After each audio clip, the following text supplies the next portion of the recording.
Lalit B Sharma का सादर प्रणाम। श्री राधे राधे। आज की कथा भक्त श्री प्रेम निधि जी की है। आगरा में एक भक्त रहा करते थे जिनका नाम था प्रेम निधि। वह सभी में भगवान है यह सोचकर हर किसी को भगवान के रूप में देखा करते थे। रोज भगवान को भोग लगाया करते थे। सुबह भगवान को स्नान करा के जमुना जी के जल से जलपान कराया करते थे। सुबह सुबह जल्दी उठकर सबसे पहले जल जमुना जी से मैं लेकर आऊं, यह भाव रखकर अंधेरे में ही जमुना जी पे चले जाया करते थे। सुबह सुबह अंधेरा होने के कारण कुछ ना दिखता था और वह चलते जाते थे। उन्हीं के आगे मशाल लेकर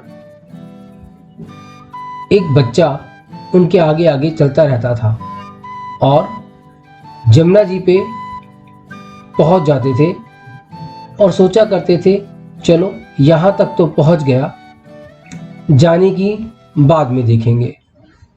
और जैसे ही वो अपनी कुटिया की तरफ चलने लगते, फिर वह बच्चा आकर मशाल लेकर उनके आगे आगे चलने लग जाता। एक बार उन्होंने सोचा कि मैं इससे पूछूं कि तुम कौन हो भाई। उन्होंने पूछने के लिए आगे कदम ही जैसे बढ़ाए, वह बच्चा अंतर्ध्यान हो गया।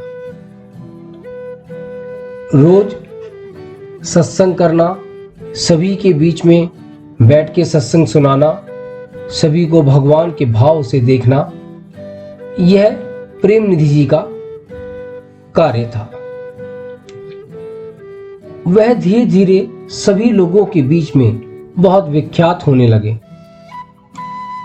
और सभी बड़े बुजुर्ग बच्चे प्रेम निधि जी के घर आकर सत्संग किया करते थे। बहुत भगवान में लीन रहना, सभी को भगवान की कथाएं सुनाना, भगवान के बारे में बताना, यही रोज उनका नित्यपति कार्य था। जहां मथुरा में वो रहा करते थे, उस समय यवनों का राज्य था।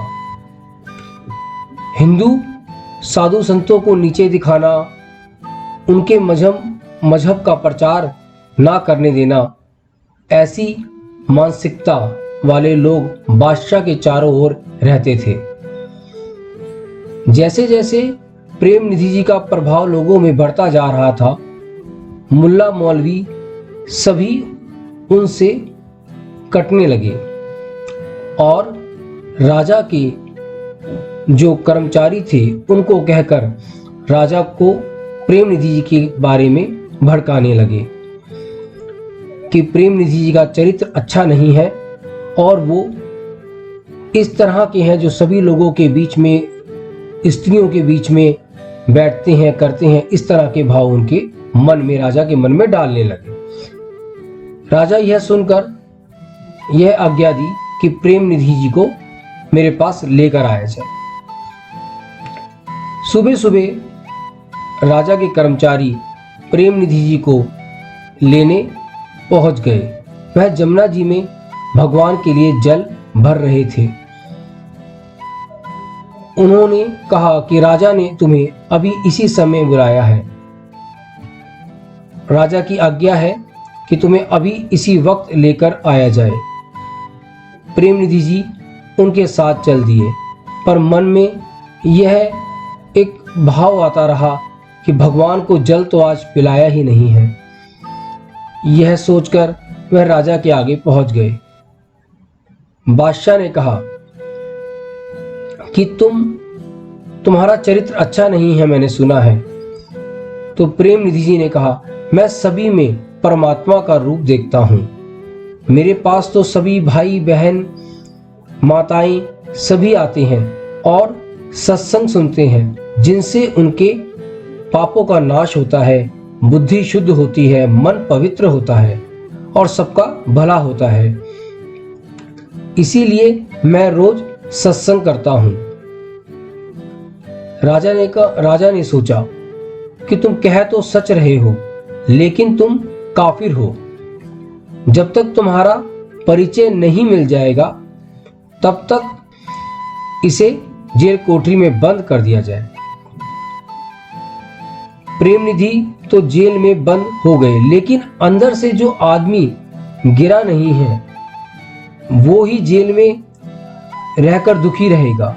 अंदर से जिसकी समझ मरी है, जो जरा जरा सी बात पे दुखी है, जिसकी समझ सही है, वो दुख को तुरंत उखाड़ कर फेंक देगा और बुद्धि जगा लेगा कि क्या हुआ, जो हुआ ठीक है, बीत जाएगा, देखा जाएगा। जैसे ऐसी सोचकर वह दुखी नहीं होता। प्रेमनिधि जी को भगवान को जलपान करना था। अब मैं जल कैसे अर्पित करूं, यह सोच सोचकर जेल कोठरी में बैठे हुए थे।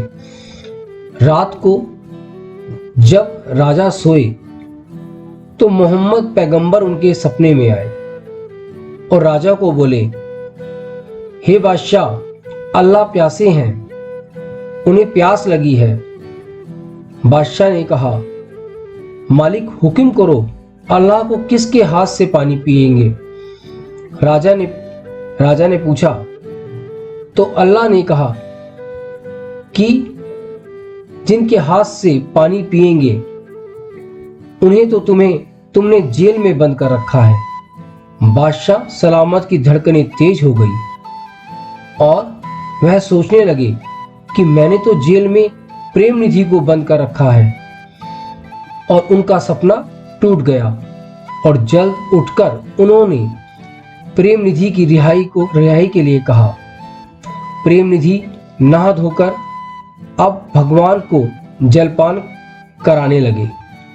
राजा प्रेमनिधि को देखते रहे। देखा अल्लाह, मोहम्मद साहब और प्रेमनिधि के गुरु एक जगह पर विराजमान हैं। फिर राजा को तो सत्संग का आनंद आने लगा और रोज प्रेमनिधि जी से सत्संग सुनने लगे।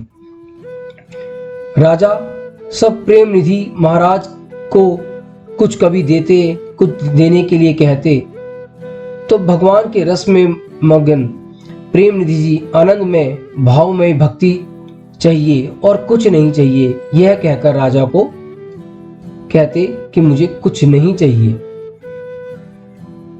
जो लोग, कथा का बहुत अच्छा सार है इसमें, जो लोग संतों की निंदा करते हैं, संतों की अवहेलना करते हैं,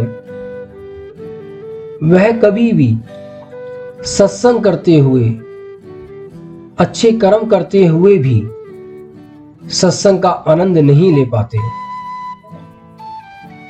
वह सत्कर्म करते हुए भी अपनी सभी अच्छे सत्कर्मों का नाश कर देते हैं।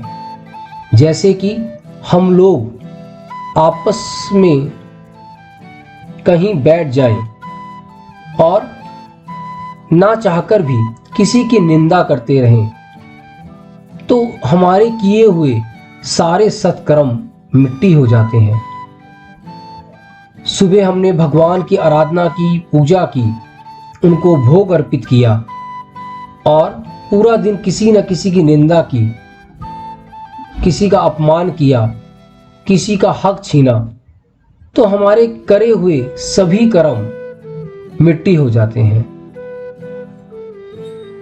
इसीलिए मेरी आप सभी से प्रार्थना है कि हम संतों का और जो लोग संत सत्संग में लगे रहते हैं, भगवान की आराधना करते हैं, उनके साथ जुड़कर भक्ति करें, किसी भी कारण से उनकी निंदा ना करें। कई बार हमें पता ही नहीं होता कि क्या अच्छा है क्या बुरा है, और हम अपने आप ही बिना सोचे समझे किसी का अपमान कर देते हैं, जिससे कि हमारे किए हुए अच्छे कर्म भी बुरे कर्मों में बदल जाते हैं। पूरी जिंदगी हम अच्छे कर्म करते हैं, अच्छी चीजें करते हैं, और जो अंत समय आता है और हमें दुख होता है तो हम कहते हैं कि हमने तो बहुत अच्छे कर्म किए थे, गाय को रोटी खिलाई थी, भगवान की आराधना की थी, पर फिर भी मुझे इतना दुख क्यों मिल रहा है। तो उसका एक सबसे बड़ा कारण ये है कि हम बिना सोचे समझे, बिना कुछ कहे किसी की भी निंदा कर देते हैं, जिसका हमें बहुत बड़ा दंड मिलता है। इसी शब्दों के साथ मैं इस कथा को विराम देता हूं। मिलते हैं अपनी अगली कथा में। श्री राधे राधे।